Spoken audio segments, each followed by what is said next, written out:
दोस्तों, आज हम बात करेंगे गौतम बुद्ध के एक ऐसे कहानी के बारे में जो हमें याद दिलाती है कि जीवन में सब कुछ अनिश्चित और अस्थायी है।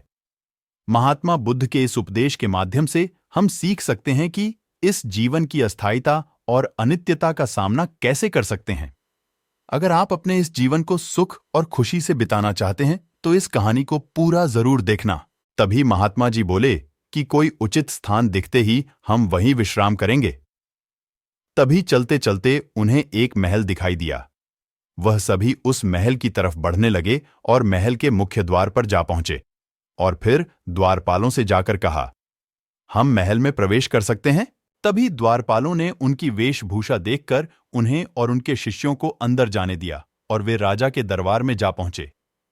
तभी राजा ने बड़ी विनम्रता से कहा कि मान्यवर, हम आपकी क्या सेवा कर सकते हैं?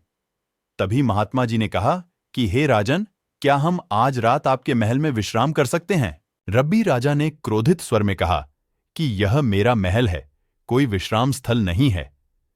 तभी इस बात पर जवाब देते हुए महात्मा जी ने कहा कि अच्छा, ऐसा है।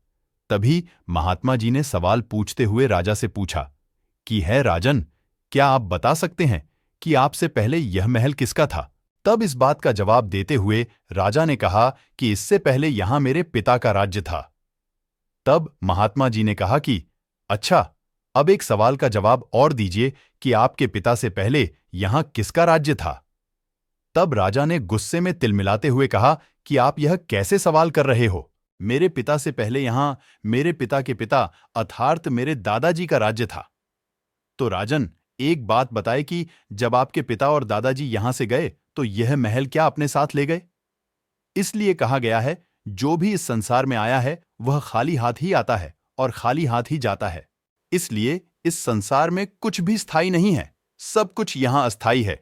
महल दुम्हाले, सब कुछ यहां विश्राम स्थल है। कहीं भी कोई निजी पुरुष अपने सारह अपनी निजी जमीन जायदाद नहीं ले जाता। यह सब बातें सुनकर राजा को अपनी भूल का एहसास हुआ और वह बोला कि हे महात्मा जी, हमसे बहुत बड़ी गलती हो गई, आप हमें क्षमा कर दें। आप सभी से हमारी विनती है कि आप सभी कुछ दिन यहीं रुके और हमें सेवा सत्कार का कुछ मौका दें। तभी महात्मा जी बोले कि हे राजन, हमें केवल आज रात ही यहां आश्रय चाहिए और फिर सुबह होते ही हमें निकलना होगा, क्योंकि दूसरे नगर में हमारा प्रवचन है। तभी राजा ने अपने सैनिकों को आदेश दिया कि महात्मा जी को आदर सत्कार के साथ महल में ले जाया जाए और उनके जलपान की व्यवस्था भी की जाए। तब बड़े आदर से महात्मा जी को महल में रुकाया गया।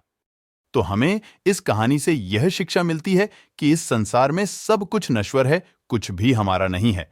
लोग इतनी मोह माया करते हैं, लेकिन यहां कुछ भी स्थायी नहीं है। गौतम बुद्ध की इस शॉर्ट स्टोरी से हमें यह सीख मिलती है कि धन, संभावनाएं और संपत्ति सिर्फ कुछ पल के लिए हैं। ये चीजें किसी के पास हमेशा के लिए नहीं रहता, क्योंकि अंत में हम सब कुछ छोड़कर जाते हैं। हमें आत्मसमर्पण और सहिष्णुता के माध्यम से अपने आसपास के लोगों के प्रति दयालु और समझदार बनने की आवश्यकता है। यह कहानी हमें याद दिलाती है कि हमारे पास केवल एक छोटी सी जिंदगी होती है और हमें उसे अच्छे तरीके से जीना चाहिए। साथ ही दूसरों के साथ सहयोग और समर्थन करने का प्रयास करना चाहिए। और दोस्तों, सब्सक्राइब कर देना। Thanks for watching.